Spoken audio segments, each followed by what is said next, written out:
నాకు దేవుని చిత్తము ఏంటో అర్థం కావట్లేదన్నా. ఎంత ప్రార్థన చేసిన దేవుని చిత్తం నాకు కన్ఫ్యూజింగ్గా ఉందంటే అట్లే ఉంటుంది తమ్మి. ముందు దేవుని చిత్తం అంటే అదే మార్కెట్లో వంకాయలు బెండకాయలు అనుకున్నావు. అది దేవుని చిత్తము నువ్వు గ్రహించాలంటే నీవు నీ స్వచిత్తాన్ని ముందు చంపుకోవాలి.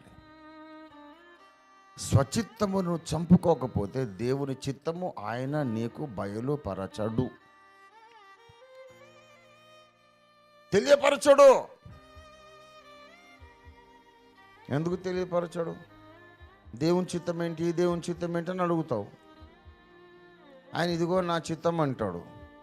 చెప్పిన తర్వాత కూడా తీరా నువ్వు అది మనకు కుదరదులే అని నీ చిత్తమే జరిగించుకుంటావు.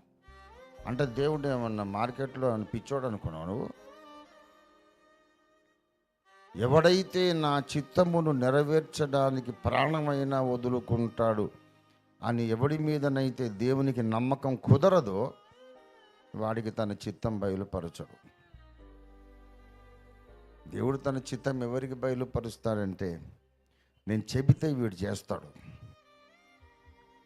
నేను చెబితే వీడు చేస్తాడు అని నమ్మకం ఉంటేనే ఆయన బయలుపరుస్తాడు. లేకపోతే నీ ఇష్టం వచ్చింది చేసుకొని బయలుపడిపోమంటాడు.